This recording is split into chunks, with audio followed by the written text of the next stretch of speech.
The Tornado V4, one if not the most hyped cube of the year, is finally released, and today I'm going to be talking about it. If it's any good coming from other people's perspectives, and giving my opinion on it, and seeing if it's any better from its predecessors, and if it's just a copy or just a different kind of cube. Coming from the unboxing experience, the box looks great. It's very different from its predecessor, and it looks like a GAN box, and it's kind of pleasant. It looks much smaller, and it's not really that large compared to its predecessor. Talking about the cube in general, it looks very good and clean. It still has the magnet adjustment system, which is even better now because you just adjust it once. They've moved on to the edges and corners to just the corners, which is easier to adjust now. Another huge advantage is that the colors are more vibrant now. In the old cube, it was kind of hard to look at the pieces and it was kind of difficult to set up, but in this one, it's different because you don't have to really worry about that. With this release, they also changed some stuff.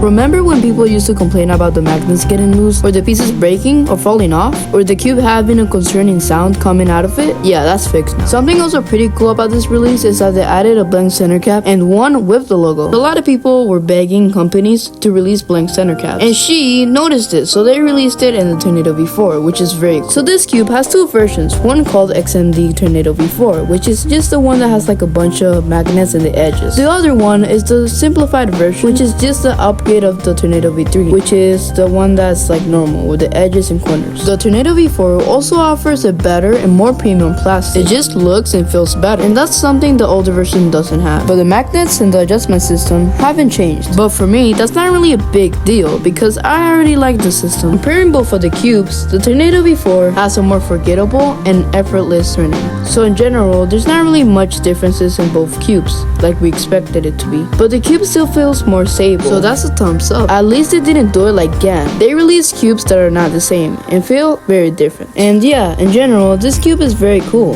and I really like it. Even though there's not major upgrades and not really that different to its predecessor, I still really like it. And yeah, I hope to see world records. And by the way, I want to give a shout out to Very Talks. Go ahead and subscribe to him. He's a great YouTuber. And yeah, thanks for watching.